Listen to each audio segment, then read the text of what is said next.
जय हिंद, वंदे मातरम। साथियों, स्वागत है डेली स्टडी में। पिछले दिन बिहार पुलिस के लिए स्पेशल क्लास 0 से हीरो लेवल में बिहार का इतिहास का स्रोत का क्वेश्चंस कराया था, जो कि पार्ट 1 था, और आज कराऊंगा पार्ट 2। उसके बाद बिहार के इतिहास का स्रोत से जितने भी क्वेश्चंस बनेंगे वो सब आपका कवर हो जाएगा, तो वीडियो के अंत तक बने रहिएगा।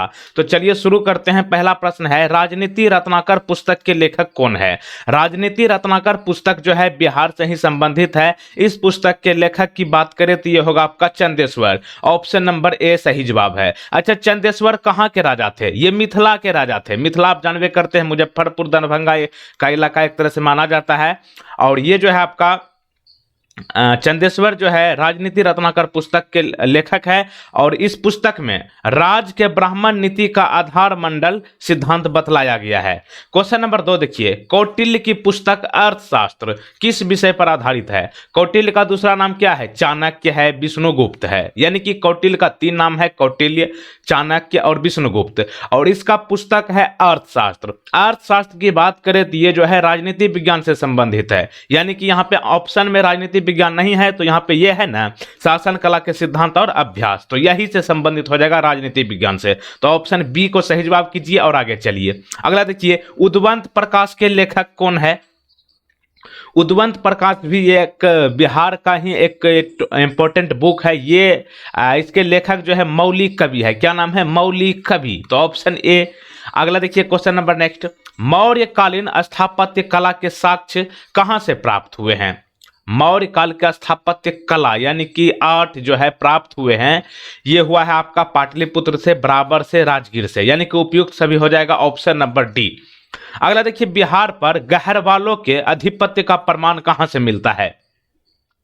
बिहार पर गहरवालों के आधिपत्य का प्रमाण कहां से मिलता है? यह होगा आपका मनेर ताम्रपत्र से। Option number A. मनेर है कहां पर? पटना में है, ठीक ना। बिहार में किस तुर्क राजवंश के अभिलेख प्राप्त हुए हैं? बिहार में जो है किस तुर्क राजवंश के अभिलेख प्राप्त हुए हैं? यह होगा आपका तुगलक वंश। नाम से ही स्पष्ट है, तुर्क यानी कि तुगलक, तो ऑप्शन सी। नेक्स्ट देखिए, बिहार के किस क्षेत्र के संबंध में बसाती नूल उन्स एक मूल्यवान स्रोत है? बसाती नूल उन्स एक मूल्यवान स्रोत है तिरहुत का। ऑप्शन नंबर ए यहां पे सही जवाब होगा। तिरहुत प्रमंडल भी है बिहार में। बिहार आने वाले महत्वपूर्ण चीनी यात्री का नाम बताइए। देखिए, आपको जितने भी क्वेश्चंस कराऊंगा काफी टॉप लेवल का कराऊंगा, और ये आपके बिहार के एग्जाम में एकदम पूछा ही जाता है। तो यह आपका बिहार आने वाला महत्वपूर्ण चीनी यात्री का नाम होगा फाहियान युआनचांग इत्सिंग। यानी कि उपयुक्त सभी ऑप्शन नंबर डी। ये तीनों को तीनों जो है बिहार आने वाला महत्वपूर्ण चीनी यात्री है। ध्यान रखिएगा, ये तीनों कहां से आए हैं? चीन से आए हैं। मुगल काल में बिहार आने वाला प्रथम विदेशी यात्री कौन था? मुगल काल इतिहास का बहुत बड़ा टॉपिक है और यहां से अक्सर क्वेश्चन पूछा जाता है। मुगल काल में बिहार आने वाला प्रथम विदेशी की बात करें तो इनका नाम है मुल्ला तकिया। मुल्ला तकिया प्रथम विदेशी। ध्यान रखिएगा, कौन है? प्रथम विदेशी है मुगल काल में आने वाला बिहार, मुल्ला तकिया। मुल्ला बहबहानी कहां के यात्री थे? मुल्ला बहबहानी कहां के यात्री थे? ये होगा आपका ईरान के। ऑप्शन सी सही जवाब है। तो देखिए, मुल्ला बहबहानी के यात्री वृत्तांत से आधुनिक बिहार के बारे में जानकारी मिलती है। ध्यान रखिएगा, आधुनिक बिहार के बारे में जानकारी कहां से मिलती है? मुल्ला बहबहानी के यात्री वृत्तांत से। बहारिस्तान गैबी किसकी रचना है? यह होगा आपका मिर्जानाथन। Option B. प्राचीन पाटलिपुत्र के संबंध में जानकारी के स्रोत इनमें से कौन है? प्राचीन पाटलिपुत्र के संबंध में जानकारी आपका भग्नावशेष, यात्रा वृत्तांत, धार्मिक ग्रंथ। यानी कि उपयुक्त सभी ऑप्शन नंबर डी। और एक बात आप ध्यान रखिएगा, और ज्यादातर 99% जो है ना, ऑप्शन 4 में अगर रहे उपयुक्त सभी या फिर इनमें से सभी, तो उसको आप आंसर जरूर कर दीजिएगा, क्योंकि ये जो है लगभग 99% सही ही होता है, ठीक ना। अगला देखिए, अशोक का लघु शिलालेख फर्स्ट कहां से प्राप्त हुआ है? अशोक का लघु शिलालेख फर्स्ट प्राप्त कहां से हुआ है? यह होगा आपका सासाराम से। Option number A. सासाराम कहां है? रोहतास का जिला मुख्यालय है, और यहीं पर है शेरशाह सूरी का मकबरा। अगला देखिए, बिहार से प्राप्त मौर्यकालीन अभिलेखों की भाषा इनमें से कौन है? बिहार से प्राप्त मौर्यकालीन अभिलेखों की भाषा इनमें से कौन सी है? तो यह होगा आपका प्राकृत। ऑप्शन नंबर बी यहां पे सही जवाब होगा। बिहार से प्राप्त मौर्यकालीन अभिलेखों की लिपि इनमें से क्या है?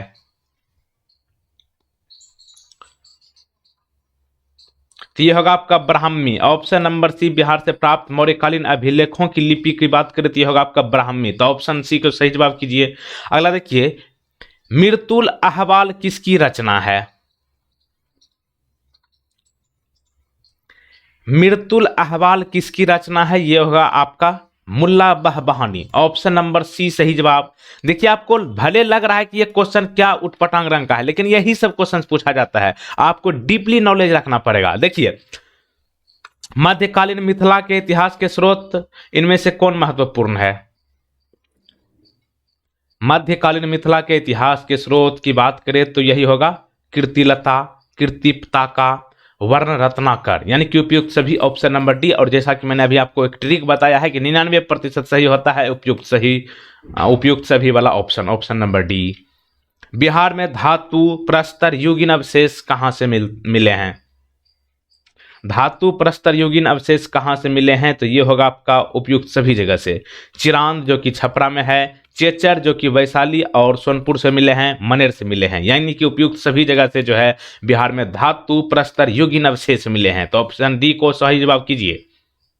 आगे बढ़ने से पहले बता दूं कि फटाफट आप लोग वीडियो को लाइक जरूर कर लीजिए, और जो लोग पहली बार चैनल पर आए हैं चैनल को तुरंत सब्सक्राइब कीजिए। उसके बाद इस बेल आइकन को क्लिक करके ध्यान रखिएगा, इन 3 बेल आइकन में से ऊपर वाला ऑल नोटिफिकेशन को क्लिक करके रखिएगा, तब आपको नए वीडियो का नोटिफिकेशन सबसे पहले आप तक पहुंचेगा। अगला देखिए, बिहार के गया जिले के अपसड से प्राप्त अभिलेख में किस राजवंश के बारे में जानकारी मिलती है? अपसड कहां पर है? गया जिले में है, और यहां से अभिलेख एक प्राप्त हुआ है। इसमें राजवंश की बात करें तो ये परवर्ती गुप्त वंश के बारे में बताया गया है, परवर्ती गुप्त वंश। तो ऑप्शन ए को लॉक कीजिए। अगला देखिए, बिहार प्रांत के आरा से प्राप्त देवबनार्क का लेख तथा शाहपुर जो कि पटना है, एवं मंदार, मंदार पर्वत का नाम आपने सुना होगा। मंदार पर्वत कहाँ है? बिहार के बांका जिले में है। तो यहाँ पे मंदार बांका से प्राप्त लेखों में जानकारी इनमें से किस चीज के बारे में मिलती है? क्वेश्चन के एक बार पढ़िए। बिहार प्रांत के आरा, आरा जो कि भोजपुर जिला का जिला मुख्यालय है, यहाँ से प्राप्त देवबनार्क का लेख तथा शाहपुर जो कि पटना है, एवं मंदार जो कि बांका में है, यहाँ से प्राप्त लेखों में कौन सी चीज के बारे में जानकारी मिलती है? तो ये होगा आपका परवर्ती गुप्त वंश के बारे में। तो ऑप्शन डी सही जवाब है। तो देखिए, देवबनार्क के अभिलेख में परवर्ती गुप्त शासक देवगुप्त, विष्णुगुप्त एवं जीवित गुप्त द्वितीय का नाम मिलता है। पाल शासकों के बारे में जानकारी कहां से मिलती है? अभी ट्रिक मैंने बताया है, अगर उस ट्रिक को आप याद रखते हैं तो आप अक्सर सही जवाब कर लीजिएगा, इस तरह का ऑप्शन देखने को मिले तो। पाल शासकों के बारे में जानकारी देवपाल के मुंगेर अभिलेख से मिलता है, नारायण पाल का भागलपुर ताम्रपत्र अभिलेख से मिलता है, महिपाल प्रथम के नालंदा एवं मुजफ्फरपुर अभिलेख से मिलता है, यानी कि उपयुक्त सभी जगह से मिलता है। ऑप्शन नंबर डी सही जवाब है। अगला देखिए, बिहार के लिए सर्वाधिक प्राचीन साहित्यिक स्रोत इनमें से कौन है? बिहार के लिए सर्वाधिक प्राचीन साहित्यिक स्रोत की बात करें तो यह होगा आपका अर्थवेद। ऑप्शन नंबर ए सही जवाब है। बिहार में स्थित महाजनपदों के बारे में जानकारी कहां से मिलती है? मोस्ट इंपोर्टेंट, महाजनपदों के बारे में जानकारी बिहार में कहां से मिलती है? तो यह होगा आपका अंगुत्तर निकाय से। Option number B. नालंदा के सराय टीला में उत्खनन से प्राप्त इनमें से क्या हुआ है? नालंदा के सराय टीला में उत्खनन से प्राप्त इनमें से क्या हुआ है? तो यह होगा आपका पाल काल का बौद्ध विहार। ऑप्शन नंबर सी सही जवाब। अगला देखिएगा, बौद्ध साहित्य विनय पिटक एवं दीघ निकाय से जानकारी इनमें से किस चीज के बारे में मिलती है? क्या है प्रश्न? बौद्ध साहित्य विनय पिटक एवं दीघ निकाय से जानकारी इनमें से क्या चीज के बारे में मिलती है? तो ये होगा आपका उपयुक्त ए एवं बी दोनों के बारे में, यानी कि मगध के राजतंत्र एवं वैशाली के गणतंत्रों के बारे में जानकारी मिलती है, और मौर्योत्तर बिहार के बारे में। तो ऑप्शन नंबर सी सही जवाब है, ए एवं बी दोनों। अगला देखिए, बिहार में बड़े पैमाने पर उत्खनन कार्य करवाने वाला तथा कई प्राचीन स्थलों की खोज करने वाले पुरातत्ववेत्ता कौन थे? बड़े पैमाने पर उत्खनन कार्य करवाने वाला ये जो होगा कनिघम होगा, ऑप्शन नंबर डी। अगला देखिएगा, नालंदा में स्थित बड़ा गांव, ठीक ना, बड़ा गांव कहाँ है, नालंदा में है, यानी कि नालंदा महाविहार। इसका पता किसने लगाया था, बड़ा गांव का पता किसने लगाया था, बिहार के नालंदा में स्थित है बड़ा गांव, इसका पता लगाया था कनिंघम, ऑप्शन नंबर बी। तो देखिए बड़ा गांव नालंदा महाविहार से 2 अभिलेख मिले हैं जिन पर नालंदा का नाम उत्कीर्ण है। बिहार शरीफ में कुमारगुप्त प्रथम और स्कंदगुप्त का प्रसिद्ध स्तंभ भी प्राप्त हुआ है। कनिंघम ने बोध गया के मंदिर को भी खोजा है, ध्यान रखिएगा, बोध गया के मंदिर को किसने खोजा है, कनिंघम। अगला देखिए, पुरातत्ववेत्ता कनिंघम ने बिहार में किसकी खोज की, पुरातत्ववेत्ता कनिंघम ने बिहार में किसकी खोज की, ये होगा आपका केसरिया स्तूप जो कि चंपारण में है, लौरिया अरेराज का अशोक स्तंभ, बसाड के अवशेषों के आधार पर वैशाली के प्राचीन स्थल, यानी कि उपयुक्त सही जवाब होगा ऑप्शन नंबर डी, उपयुक्त सभी। अगला देखिए, विदेह के राजा जनक ने निष्क या सुवर्ण या सतनाम उपहार में दिए, यहाँ कहाँ वर्णित है, विदेह के राजा जनक ने निष्क या सुवर्ण या सतनाम उपहार में दिए है, यह कहाँ वर्णित है, तो ये होगा आपका बृहदारण्यक उपनिषद में। तो ऑप्शन ए सही जवाब है, क्या नाम है, बृहदारण्यक उपनिषद। अगला देखिए, बिहार से प्राप्त पहला द्विभाषी अभिलेख किस मध्यकालीन शासक से संबंधित है, बिहार से प्राप्त पहला द्विभाषी अभिलेख की बात करें तो ये होगा आपका शेर शाह से संबंधित है, ऑप्शन नंबर बी। अगला देखिए, वह पहला मुगल शासक कौन था जिसके अभिलेख बिहार में मिले हैं, उस पहला मुगल शासक का नाम बताइए जिसके अभिलेख बिहार में मिले हैं, तो वो होगा आपका अकबर, सी नंबर यहाँ पे सही जवाब। अगला देखिए, बौद्ध धार्मिक साहित्य में कौन ग्रंथ प्राचीन बिहार के इतिहास के संबंध में जानकारी का स्रोत है, बौद्ध धार्मिक साहित्य में कौन सा ग्रंथ है जो प्राचीन बिहार के इतिहास के संबंध में जानकारी का स्रोत है, तो यह होगा आपका दीघ निकाय, ऑप्शन नंबर बी। अगला देखिए, सियर उल मुताखरिन की रचना किसने की, सियर उल मुताखरिन की रचना किसने की, यह होगा आपका Ghulam Hussain तबतबाई, option number A सही जवाब है, गुलाम हुसैन तबतबाई। अपसट जो कि गया में है, यहां से प्राप्त एक मंदिर की दीवारों पर किसके कथा दृश्य अंकित है, अपसाइड ये जो है गया से प्राप्त एक मंदिर की दीवारों पर जो एक दृश्य है, ये है आपका रामायण के, तो ऑप्शन नंबर सी यहां पे सही जवाब होगा। कौटिल्य के अर्थशास्त्र में किस पहलू पर प्रकाश डाला गया है, अब ये प्रश्न शुरू में था लेकिन ऑप्शन इस तरह से नहीं था। तो अर्थशास्त्र के लेखक है कौटिल्य, जिसका दूसरा नाम है चाणक्य या फिर विष्णुगुप्त, ठीक।